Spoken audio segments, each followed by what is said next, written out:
You've put together a very interesting exhibition for the Biennale, Sydney Biennale, focusing on the public housing pocket of Woolloomooloo, which is like surrounded by areas which are largely the playgrounds of the rich today.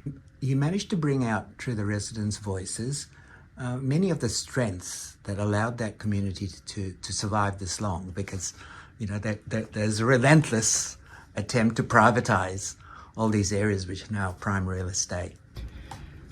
The Woolloomooloo community has always been pretty strong in different ways, like going right back to the 70s, which is why we were commissioned to do this work now, because Michiel, Dolk and I did the mural project down there that recorded the social history of Woolloomooloo, in particular the struggles of residents and unions in the late 70s to secure private housing against the onslaught of big state encouraged developments. And that was the battles that were fought then.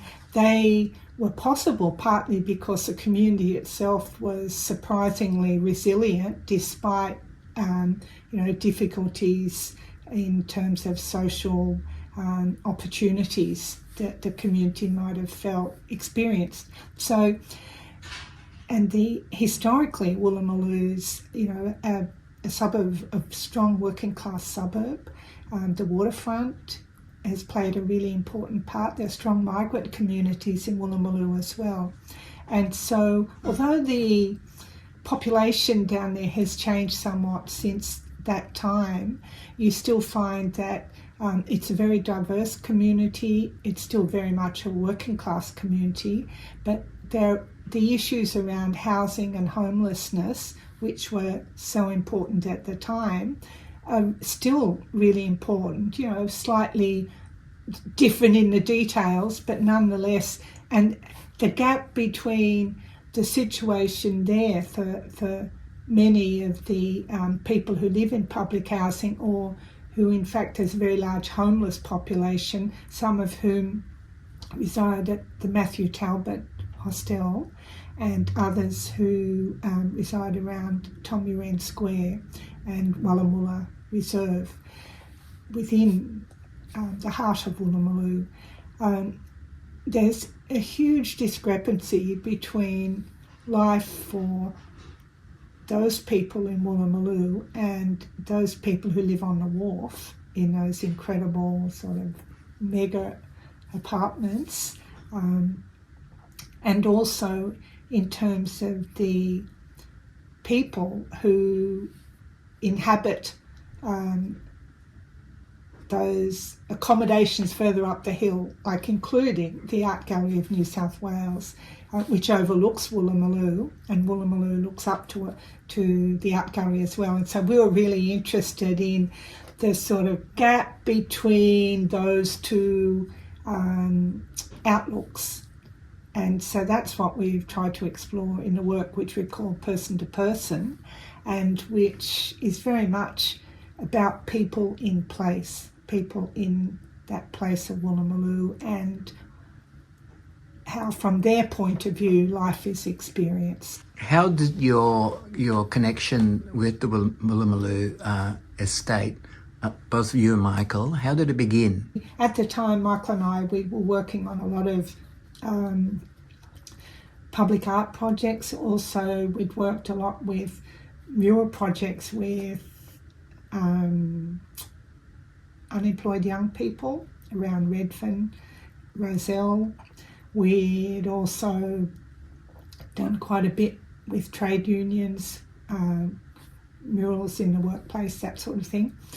But we were looking for a new challenge. We'd finished Garibaldi's and the mural at Garibaldi's, and we were wandering through, looking at the pylons under the fairly newly constructed Eastern Suburbs Railway. And we thought they made a perfect potential site for, there were 17 pylon faces, and we were nothing if not ambitious at the time, and we thought, we'll do 17 murals down here. And Wow, won't that be fun? And that led us to chat with Cole James, who was a friend at the time, but who was also the residents' advocate in Woolloomooloo. And he reminded us that we would need to, first of all, engage with the Woolloomooloo Residents' Action Group, which had been formed during the struggles in Woolloomooloo in the 70s around housing, and led to eventually the 1975-76 tripartite agreement, I think it was 75, where the Whitlam government, in conjunction with state governments and the Sydney City Council at the time, developed Woolloomooloo as a public housing estate. And so a lot of those residents were still there. And it was really apparent the minute we started talking to them that there was really only one thing we could do, which was to look at what had been going on in Woolloomooloo and do something with that. And so the project was in two parts. There's a part that we thought of as the social history, and then another part, 8 of the pylons were given over to artists who we invited to create changing billboards. But the social history part, which was painted and meant to be, to have a longer life than the changing billboards, that was something that we worked in very close collaboration with the community. They helped us, first of all, understand just the richness of their struggles and what it meant to them, and also to have a better understanding of the history of Woolloomooloo, out of which all of that came. And also they, along with the trade unions that were involved during the green bans, like the FEDFA and the BLF, and then there were other unions that became involved in terms of our project. Everyone helped to raise the money that was necessary to fund what was quite a capital-intensive project at the time, in terms of the structures that would be put on the pylons, the paint supplies, all that sort of thing. The Housing Commission gave us a giant warehouse to work in for, I think we paid $1 a year rental, because the whole thing took about 3 years. But yeah, that's sort of how it got started. And then the community was heavily involved in terms of helping us develop the conceptual and historical basis of the work, but left the painting entirely to us, which was how we wanted. There was a real sense of art out in the community and taking different forms, being more responsive to broader concerns. So you mentioned the close-knit character of the Woolloomooloo community. How important is having a sense of shared history in the area, in the place, to this sort of character of the Woolloomooloo community? Well, I think it's very important because it gives people a sense of ownership, that this is my place, I'm part of this place, and I'm part of this place with other people. And in terms of, you'll have, like down at Woolloomooloo, for instance, there's lots of differences, and that's evident in our work too. There's not a singular voice, a singular viewpoint that's shared by everyone in Woolloomooloo. People have all different life experiences who have come there through public housing. You have also some people who are in private housing were also part of our project, but they're very attuned to the social context of Woolloomooloo. So we didn't see that there was a conflict between different groups, but there were lots of differences, but those differences somehow all have a similar shared view about being there in that place. And it's interesting that the murals, the city, the council, it's now called Council of City of Sydney, I think, they have the last year or so, they've done enormous work to clean up and restore damaged supports for the murals, because basically the community don't want to see them go, even though we only thought they'd last for 10 years, but now it's like 45 years they've been there. However, what's interesting is that they have become part of the fabric of Woolloomooloo because they tell the story of Woolloomooloo. And they've had a life that we could never have anticipated, and which is now quite separate to us. They are simply part of, an embedded part of that place. Now, the term aspiration, is probably the last thing that people associate with our Housing Commission estate.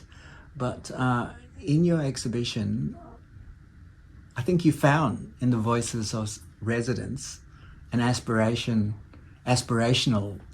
elements as well. What can you say about that? I think if you scratch anyone, they have aspirations, they have hopes, they have thoughts about how their life might be better.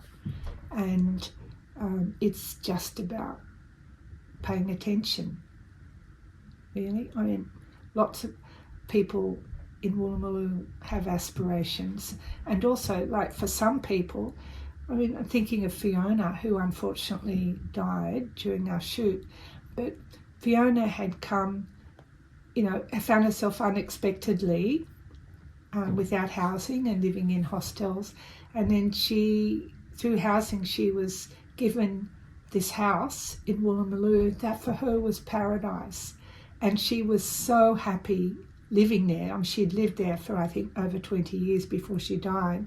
And I just think aspirations have to do with also where someone has come from, and then the peace or whatever they feel when they find themselves somewhere else. I think a lot of people may harbour a prejudice that if you end up in public housing, like in Woolloomooloo, it's your fault. You did something wrong back then, you made some bad choices, and now you're stuck in public housing. But the stories that you found reveal that it's a lot more complex than this. People who may not have expected to be there have ended up being there, and in some cases it's a happy ending. It's a happy ending for quite a lot of people, and also some people choose to be there too. For some people it is the way that they can have a proper home, or a home that's possible and where they can be happy. I mean, look at Aisha, who former sort of drag performer, who knew that she could never afford to buy a place, so she happily put herself down on housing and found a place in a community and a location where she's perfectly happy. And we hear a lot about homeless older women, or women who, after a divorce, a relationship breakdown, they're left without their home. It's just a really terrible situation that's often completely overlooked in terms of lack of provision. But housing provides a real viable opportunity, public housing, for people in that situation. There are quite a few people living down at Woolloomooloo who found themselves without a home and without necessarily the means to engage with the private rental market, but still with kids at home or not, and where housing has really been a saviour for them. And you've also got people who have just lived in the area for a very long time, and where housing is what they've lived in. It is a way in which they can have a home when they might not have had a home, or their life circumstances suddenly change. Like Scott, a terrible car accident. His life went completely off the rails after that. Homeless on the streets for 2 years. Housing provided him, with a base to rebuild his life. And so you have that, and then you have, Sandra, who's been there for 45 years. in the context of today's world with a housing crisis, which is basically making it impossible for people certainly to become a homeowner, most people of a younger generation, or even to afford rents. Do you think there's a possibility that that we can encourage people to imagine a public housing component of a place like Sydney that doesn't have to be something that you want to avoid, that could be part of a city, that could be a good place to live, a desirable place to live? Does Woolloomooloo have any messages for us in this regard? Well, I think one has to be careful about oversimplifying the complexity that's Woolloomooloo, because there is a very large contingent of rough sleepers or people, homeless people, or people who have been homeless and who have been recently housed in Housing Commission. So it's not that that's a problem per se, but it's a mixed community in that sense. You've got those people who have quite recently come in and other people who have been recently relocated through housing into Woolloomooloo for all different reasons. And then you have the longer term residents. So it's people have all different reasons for being there, and there are all different sort of ways in which they might resolve some of those differences. And so some streets perhaps are more harmonious than others. Like, I think one has to be careful not to gloss it too much, but I think myself, if there is something to be learned, it's that if you just do it properly, which it sort of has been done properly down there, I think, you can make it work. And what you can do is, you know, if I was a young person considering my options instead of someone who's actually lived here now for 25 years in this place, I'd certainly be considering public housing if that was an option open to me, because I think it is what you make it.